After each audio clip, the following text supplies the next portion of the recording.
Now, the Charles Grassley memo, which is not being reported in the mainstream media, and it is bombshell, folks. It has become unredacted. It is bombshell. What we are, the Grassley memo confirms the Nunes memo, and much more. And I will share this and evidence and reasons why shortly after we get back from this obscene profit break. Fastest 3 hours in media. You are smack dab in the middle of it. Working hard to keep up. 800-282-2882.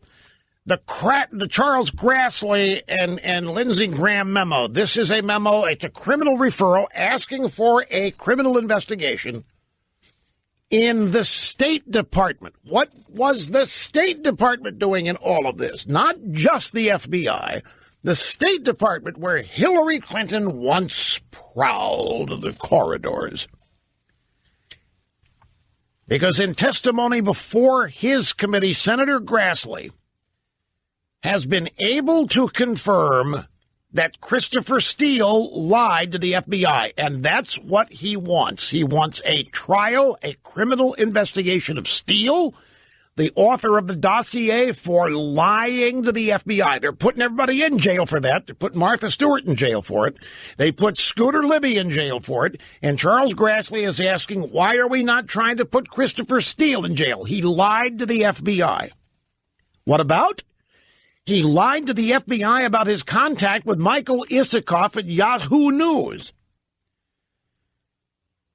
The Grassley memo confirms the Nunes memo that the FBI misled the FISA court to obtain a surveillance warrant on a former Trump campaign advisor, Carter Page, who has never met Trump. Did you know that? Carter Page told George Stephanopoulos on ABC News, I've never even met Trump. I wasn't a close advisor. All I ever did was go to Moscow once. But I am not a Trump advisor. I've not told him a thing. I don't know him. I've never met him. So Christopher Steele, he lied to the FBI about his contact with Yahoo News. The circular route of this is this. In its FISA warrant application, the FBI includes the Steele dossier, but they do not say that Steele was paid to write this dossier by Hillary.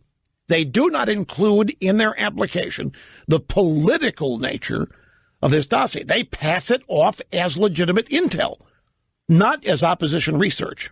Now, we all knew that. But in addition to the FISA application containing the Steele dossier, they backed it up with a Yahoo News story. The Yahoo News story was written by Isikoff after talking to the author of the dossier. So we have a circular route here. Steele writes the dossier and then calls Isikoff with Yahoo News and reports to him what's in the dossier.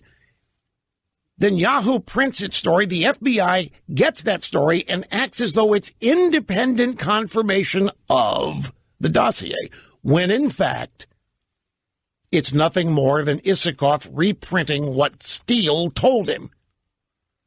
But Steele had lied to the FBI about his contact with Yahoo News. He did not tell them that he had advised or informed Isikoff at Yahoo News, and that's why the FBI included the Isikoff story. They thought, or they tried to pass it off as independent confirmation of the dossier. And this is all in the Grassley memo. It's now been greatly redacted. Now, why is this important? Kimberly Strassel of the Wall Street Journal is on a tear about this. She's asking, why isn't this Grassley memo front page news? And the answer is because it confirms the Nunes memo and it blows up the Schiff talking points, which the media ran with.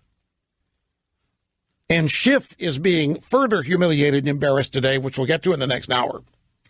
The Grassley memo is also confirmation that the FBI's FISA application relied on the dossier and a news article and worse, on the credibility of a source employed by the Clinton campaign.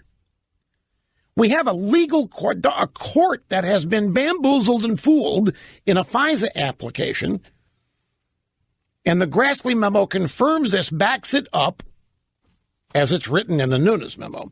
But it's proof also, the Grassley memo is proof that the FBI did not tell the court of the partisan provenance of the dossier, partisan origins. Now, this is a big deal because all day yesterday, the drive-by media, the great power source of the Democrat Party, the drive-by media was trying to say that the FBI did explain to the court that the dossier had political origins. And if you read what they published about it, you're going to get confused like a pretzel because it doesn't say that. What you get is a headline that says, FBI did indeed include partisan nature of dossier. Then you read the story and you don't find that anywhere. They did not. The FBI did not inform the FISA court that the Steele dossier was a political opposition research document. I don't care what you heard yesterday in the news. It didn't happen.